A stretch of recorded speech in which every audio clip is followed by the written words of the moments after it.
The scene opens on the peaceful seaside, where Doc Dan moved to live with his grandmother. He now works at the Light of Hope Hospice, where free health checkups are offered on the 25th of every month. Consultations and reservations are also available. At the sound of his name, Doc Dan turns around to see who called him. A cheerful nurse approaches and asks, "Doc Dan, have you had lunch yet? Patient Park wants to schedule his session at 2 o'clock. Does that work for you?" Doc Dan, ever accommodating and polite, replies, "Yes, I'll head there right away." The nurse smiles, praising his dedication. These patients have been bedridden for so long, and their muscles are really weak. But thanks to your amazing care, they've made great progress. Honestly, you're the best. Feeling shy from the compliment, Doc Dan humbly says, "Thank you. Well, I'm heading in now." As he walks away, the nurse calls after him, "Oh, okay. But it's still lunchtime, so there's no need to rush." Not far away, another nurse joins the conversation, curious about Doc Dan. The first nurse, a young woman with black hair, glances discreetly around before starting the conversation.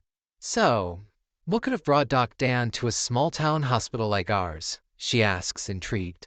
According to his resume, he even worked with a famous athlete. That's incredible, right? Her friend, a brunette with her hair tied in a ponytail, stretches before answering, "Oh, I know. Apparently, it's because his grandmother lives here. You know patient Shinokja in room 301. The black-haired nurse nods, quickly catching on. "Oh, I see. But with his experience, he could easily get a higher-paying job at a prestigious hospital. Why stay here?" A knowing smile spreads across the brunette's face. "Exactly. But he's here only to take care of his sick grandmother. It must be so hard for him."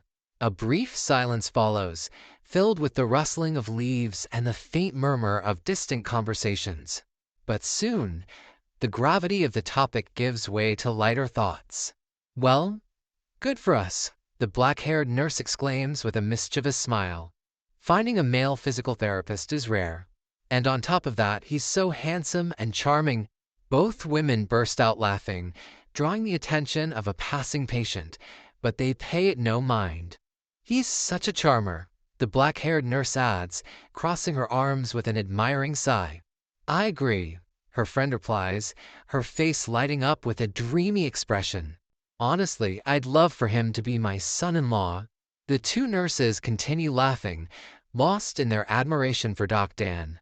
If only Doc Dan knew how much of a sensation he was, not just among the patients, but also among the staff. Inside the hospital, Kim Dan finds his grandmother chatting joyfully with other patients, her face glowing with a smile. The sight warms his heart, but also stirs deeper reflections. He recalls the doctor's diagnosis. "I understand that your grandmother is managing with painkillers since chemotherapy is no longer a viable option for her. When she first arrived, I gave her 6 months. But some patients find peace of mind and even feel better after stopping treatment. Your grandmother seems to be one of those cases.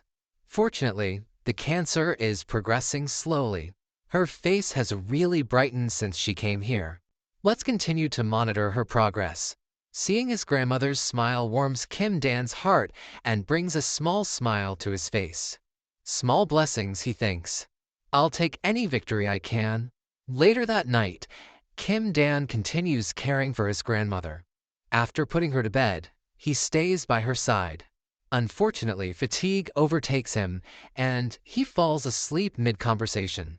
Noticing his exhaustion, his grandmother gently says, "You're looking a little pale, Dan. Why don't you get some rest?" Kim Dan dismisses her concern, saying, "No, it's okay. I'll leave once you've fallen asleep." But his grandmother insists softly, "Dan, are you sure you're okay?" "I'm fine," Kim Dan replies firmly, trying to reassure her. His grandmother then asks gently, "Wouldn't you rather go back to Seoul?" "I'm fine being here by myself. It just doesn't feel right that you're staying just for me." But Kim Dan shakes his head.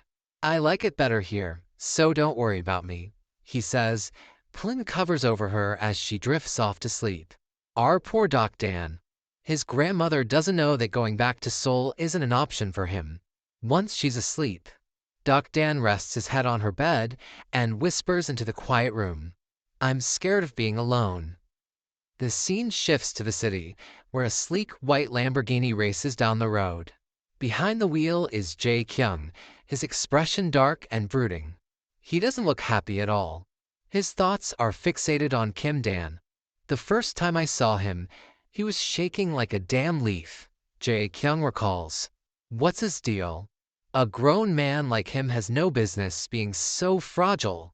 But even as he dismisses Kim Dan's demeanor, Jae Kyung's curiosity deepens. He thinks back to their therapy sessions. In some ways, Kim Dan wasn't so bad. His work ethic, his quiet disposition, even our chemistry, but none of that matters if he becomes a liability in a match. Frustrated, Jae Kyung clenches his teeth. "I've always lived my life like this. So, why the hell is Kim Dan getting under my skin so much?" Remembering the transaction Doc Dan recently made only infuriates him further. Jae Kyung's Lamborghini screeches to a halt in front of Kim Dan's old apartment complex. He steps out, scanning the area. The site is now under construction, transformed into a development zone. Frowning, Jae Kyung mutters, "Of course he wouldn't be here. So, why did I even bother coming?" Shaking his head, he chastises himself for his impulsivity. Did I really think I'd find him here? But Jae Kyung refuses to give up.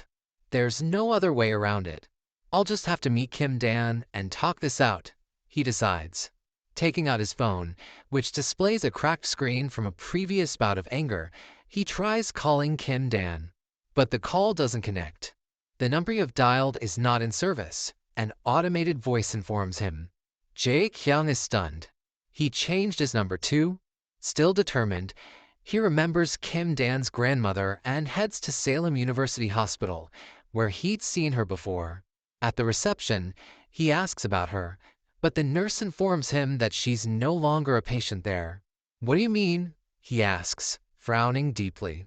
The nurse clarifies gently. "She didn't pass away, if that's what you're asking. I believe she was transferred to another hospital. But for patient confidentiality, I can't disclose any more details. Besides, we don't have information about where she was transferred." Jae Kyung stands there, flabbergasted, his frustration boiling over. What? Even his grandmother is gone? Damn it. Clenching his teeth, he fumes. Where the hell did Kim Dan go? Refusing to quit, he visits the place where Kim Dan claimed he worked and questions the staff. "Kim Dan," one coworker responds, shaking her head. "No idea." Another adds, "Kim Dan? Who's that? Is he famous? There's no physical therapist by that name on our team." Realization hits Jae Kyung like a slap. He lied on his resume. Damn it. One day, while running to clear his mind, Jae Kyung rips off his mask to breathe and shouts into the empty air.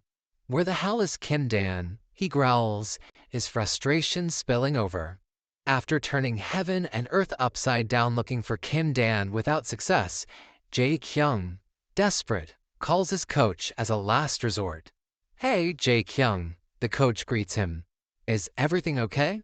I haven't heard from you lately, and you haven't been coming to the gym." Still panting from his run, Jae Kyung barely responds. Finally, with a growl, he says, "Fine, Doc Dan." The coach, taken aback, asks, "Huh? What?" But Jae Kyung doesn't mince words, speaking like a mad boyfriend. "I don't care how much it costs. Track him down by whatever means necessary. I need to see him with my own eyes." The coach hesitates, stunned by the desperation in his voice. In his mind, he wonders. Jae Kyung, calm down. Aren't you the one who pushed sweet Doc Dan away?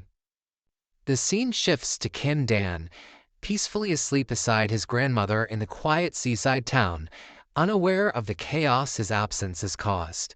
But Jae Kyung won't let this fragile peace last.